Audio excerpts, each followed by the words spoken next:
Welcome to True Terror Tales. Here I bring you the real horror stories that will keep you up at night, from ghostly encounters to the eerie unknown. Subscribe if you're ready to face the fear that hides in plain sight. Let roll in story. In the dockside district of Rotherhithe, alongside the Thames in London, secrets sink deep, and shadows seem to watch you from every corner. The year was 1888. The city was a maze of shadows, poverty, and mystery. And in Rotherhithe, a place surrounded by the Thames's murky waters, the fog and darkness felt alive, as if they held onto the city's secrets, waiting to swallow anyone who wandered too close. Thomas Grayson was a man of Rotherhithe. 32 years old, he worked the docks by day and wandered the riverbank by night. The people who knew him said he was a quiet man, rarely speaking, always with a distant look in his eyes. But in the days before he vanished, he'd been different, pale.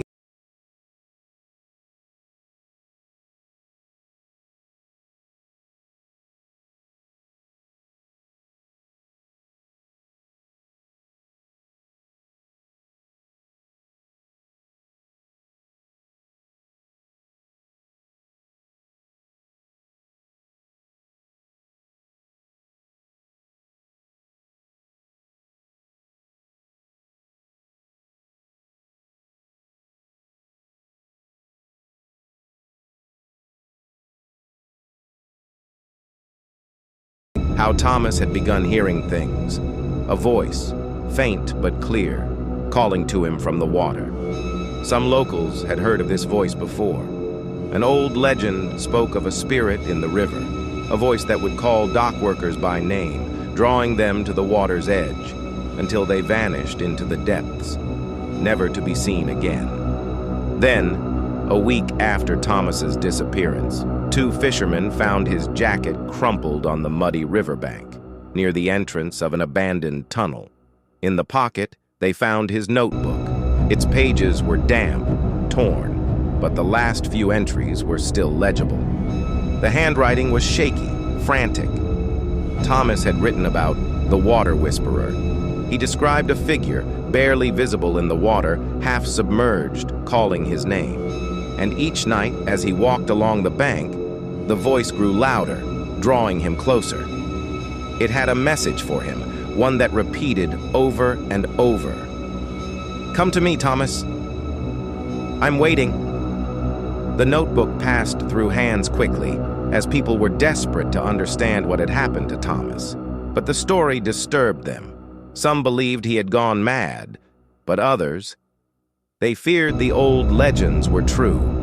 And soon people began avoiding the riverbank after dark.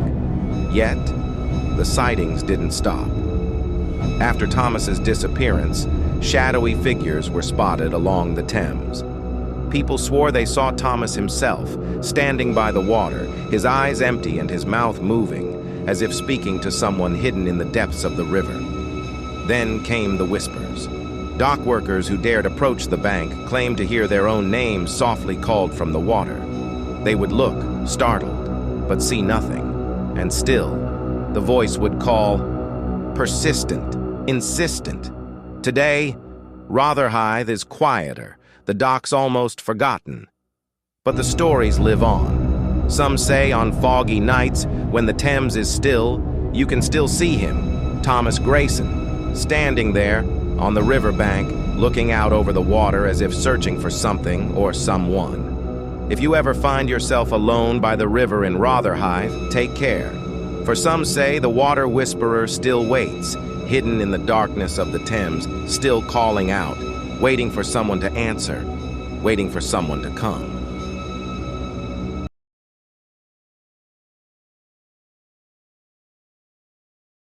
In the heart of New England, hidden deep within the woods, stands Bloodmoor Manor, an old, decrepit mansion long abandoned by time. But in 1924, this manor was home to the wealthy Bloodmoor family, Edward Bloodmoor, his wife Margaret, and their 3 children. What should have been their dream home became a house of nightmares. It started with whispers among the neighbors. They claimed to see shadowy figures moving in the windows, even when the family was away. But it wasn't until September 13th, 1924, that the town was gripped by terror. On that fateful night, the entire Bloodmore family vanished without a trace. The house was left untouched. Meals still sat on the dinner table, clothes lay folded on beds, and there were no signs of struggle. It was as though the family had simply disappeared into thin air. Police scoured the mansion and the surrounding woods, but no bodies, no clues, nothing was ever found. The case became one of the greatest unsolved mysteries of its time. The only chilling evidence left behind was a single diary entry from Margaret Bloodmore, dated the night before the family's disappearance. "The shadows grow longer every night. They whisper my name." For years, the manor remained untouched, an eerie reminder of the family's disappearance. But as time passed, it attracted paranormal investigators and thrill seekers. Reports of strange phenomena soon followed. Cold spots, doors slamming shut on their own, and the faint sound of children laughing. One investigator claimed that, while setting up his equipment in the manor's main hallway, he felt a cold hand on his shoulder. When he turned, no one was there. Then he heard a soft, childlike whisper, "Come play with me." Many investigators who entered the house experienced similar encounters, but the most disturbing discovery was found hidden in the attic. Tucked behind a wall was an old chest, locked and covered in dust. Inside were a collection of children's toys, many broken and worn. But beneath the toys lay a note written in a shaky hand. The note, dated 1922, simply read, "He comes at night. He is watching. The shadows follow him." Could this have been a warning from one of the Bloodmore children? Some paranormal experts believe that the family may have fallen victim to a malevolent entity, a dark force that latched onto the manor and its inhabitants. Others speculate it could have been something even more sinister, something beyond human comprehension. Even today, Bloodmore Manor remains a haunted place.